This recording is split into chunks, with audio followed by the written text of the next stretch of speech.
Hey y'all, let's make some salon quality shampoo at home for a fraction of the cost.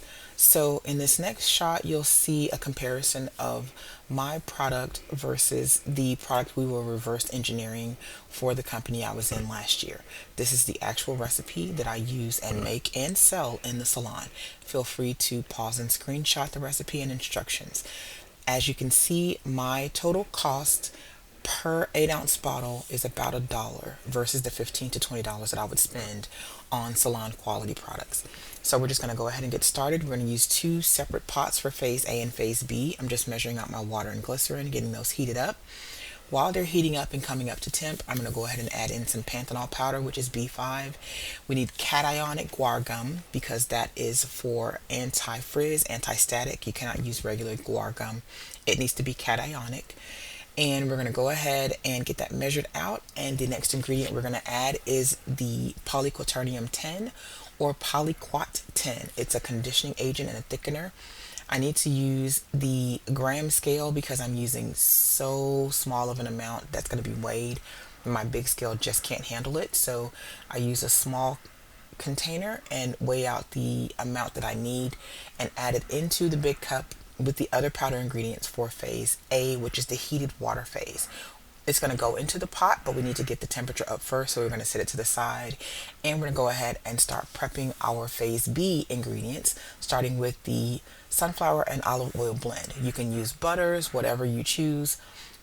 For this recipe, I'm using sunflower and olive oil. And we need cocamidopropyl betaine, which is our primary surfactant or primary cleanser. There are several primary cleansers, but this one is available to me at my local supplier, so that's the one that I use. As you can see, it doesn't mix well with the oil.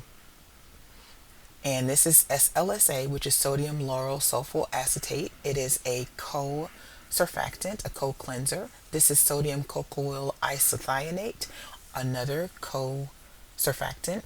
You need a respirator mask. This is a microfine powder.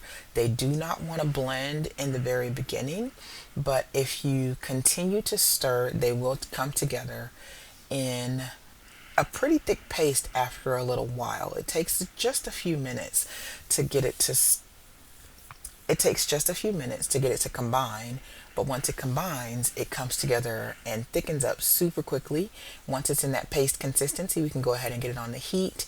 Now that our phase A water is up to temp, we're going to go ahead and get our powder ingredients from phase A included in. We're going to get our powder ingredients from phase A into the pot. I normally like to let these sit and hydrate properly for about 15 to 30 minutes in hot water, but I had a lot of products to make that night and I needed shampoo for the salon, so I just used my stick blender to do a high-speed mix to get those things incorporated. If you don't fully incorporate your guar gum and polyquat, they will leave these globules inside your finished shampoo that do not dissolve or absorb in once the emulsification is complete. So you want to make sure you get those blended in really, really well. The hot water helps. If you can let it sit for about 15 to 30 minutes, that's a good amount of time to get them fully hydrated. So we are just about at temp. You'll see it's at 161, which is close enough to 170 for me. So I'm gonna go ahead and remove the heat. And you wanna keep phase B moving while it's heating because it will scorch on the bottom. It scorches super easily, so keep an eye on it. Once you get it to a nice fluffy stage, then we can get it added to phase A. They need to be pretty close in temperature. I'm just checking for those globules I was talking about. I learned the hard way. So since it's going to take a few days for the bubbles to dissipate, I'm going to go ahead and transfer this into the container it's going to be stored in. And we're going to go ahead and get the phase B mixed into phase A, and it's going to want to float. It does not sink to the bottom, but that's okay because we're going to be using our stick blender or high-speed mixer to go ahead and get those things incorporated. We're going to scrape all of that in and see it's just resting on the top there. So we're going to break it up a little bit with our spatula, come in with our stick blender. Since this is an emulsion, we want to do between 2 to 5 minutes total time of blending.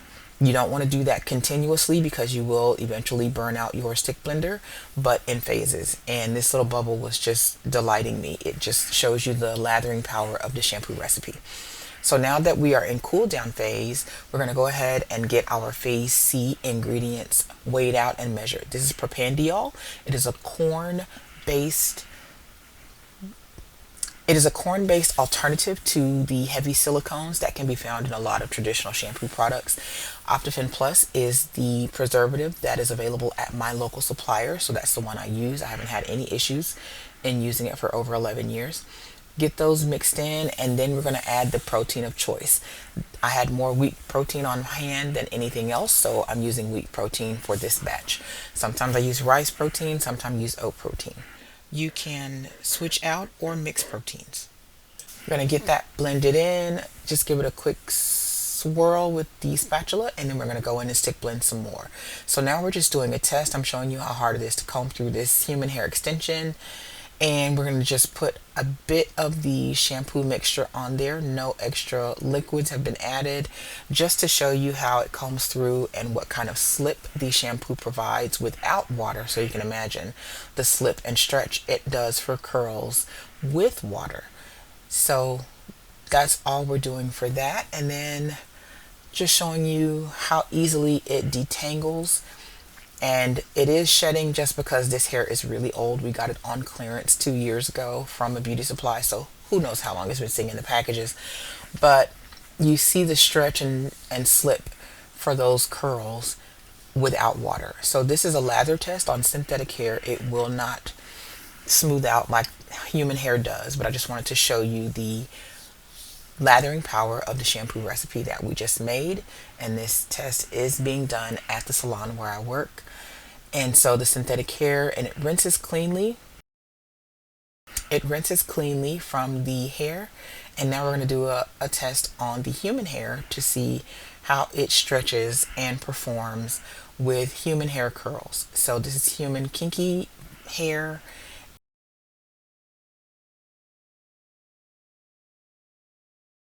We're going to go ahead and get that situated and wet it up and get some shampoo on there so we can see how it's going to perform on the human hair extensions.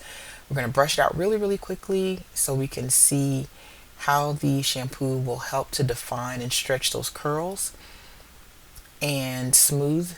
Since there's protein in there, the protein will help smooth out those curls, and it forms a bit of a film on the curls to keep the frizz and flyaways down. I've noticed that when I use this shampoo, we don't have to fight so hard when we get back to the chair, even without a heavy conditioner. It's a great shampoo for heat treated, color treated, or damaged hair, or hair that just needs a little extra TLC. So we see the stretch and definition of the curls from just one pass of the shampoo.